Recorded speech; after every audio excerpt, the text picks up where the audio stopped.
Doubt ಏನಂದ್ರೆ sir C ಮತ್ತೆ C plus plus C hash ಅದು ಏನ್ ಡಿಫ್ರೆನ್ಸ್ ಸರ್ ಗೊತ್ತಾಗಿಲ್ಲ, ನಾನು ಕನ್ಫ್ಯೂಸ್ ಅಲ್ಲಿ ಇದ್ದೀನಿ ಇನ್ನು. ಸಿ ಮತ್ತು ಸಿ ಹ್ಯಾಶ್, ಹಾ C C C plus sharp, plus C C. Hash C. Okay okay okay. C ಏನಂತಂದ್ರೆ structured programming language came like very very long ago, right?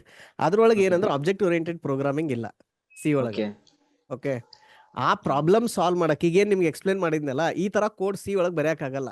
ಅದ್ರೊಳಗೆ ಸ್ಟ್ರಕ್ಟ್ ಅಂತ ಐತಿ, ಬಟ್ ಫಂಕ್ಷನ್ಸ್ ಬರೆಯೋಕ್ಕಾಗಂಗಿಲ್ಲ ಅದ್ರಾಗ, ಬರೀ ಡೇಟಾ ಟೈಪ್ಸ್ ವೇರಿಯೇಬಲ್ಸ್ ಅಷ್ಟೇ ಇಡ್ಬೋದು. Okay, so ಅದನ್ನ solve ಮಾಡಕ್ಕೆ ಸಿ ಪ್ಲಸ್ ಪ್ಲಸ್ ಬಂತು. ಸಿ ಪ್ಲಸ್ ಪ್ಲಸ್ ಒಳಗೆ ಏನು ಬಂತು? ಈ ತರ ಆಬ್ಜೆಕ್ಟ್ ಓರಿಯೆಂಟೆಡ್ ಪ್ರೋಗ್ರಾಮಿಂಗ್ ಬಂತು. Okay, okay garbage okay collector ಇದೆಲ್ಲ ಬಂತು ಸಿ ಪ್ಲಸ್ ಪ್ಲಸ್ ಒಳಗೆ. ಮುಂದೆ ಓಕೆ ಸಿ ಶಾರ್ಪ್ ಎದಕ್ ಬಂತಂದ್ರ, ಸಿ ಮತ್ತು ಸಿ ಪ್ಲಸ್ ಪ್ಲಸ್ ಒಂದು ಮೇನ್ ಪ್ರಾಬ್ಲಮ್ ಏನಂದ್ರೆ, ನೀವು ಅದನ್ನ ಟಾರ್ಗೆಟ್ ಯಾವ್ದು ಸಿ ಪಿ ಯು ಮತ್ತು ಆಪರೇಟಿಂಗ್ ಸಿಸ್ಟಮ್ ಐತಲ್ಲ ಅದಕ್ಕೆ ಕಂಪೈಲ್ ಮಾಡಬೇಕು.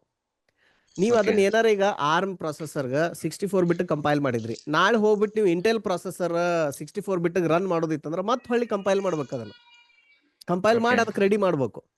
ಈ ಪ್ರಾಬ್ಲಮ್ ಸಾಲ್ವ್ ಮಾಡಿದ್ದು C sharp and Java and Python. Okay. So ನೀವು ಟಾರ್ಗೆಟ್ ಮಷಿನ್ ಬೇಕಾದಿರುವತ್ತಕ್ಕ ಅಲ್ಲಿ ನೀವು ಒಂದು ರನ್ ಟೈಮ್ ಇನ್ಸ್ಟಾಲ್ ಮಾಡಿದ್ರಿ ಅಂದ್ರೆ ಅದು ಅಲ್ಲಿ ರನ್ ಆಗ್ತೈತಿ. Okay, that problem they solve.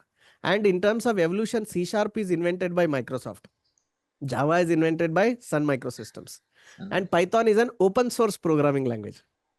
Okay. So Python ಒಂದು NGO ಇದೆ, organization ಇದೆ, non profit, they are maintaining it now. Okay.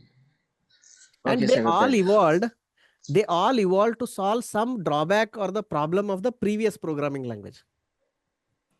ಈಗ ನೋಡ್ರಿ, ಅದಕ್ಕೆ ಸಿ ಪ್ಲಸ್ ಪ್ಲಸ್ ಅಂತ ಹೆಸರು ಎದಕ್ಕೆ ಇಟ್ರು? Because it's more advance. than the C. Exactly Okay. ಆ ಥರ.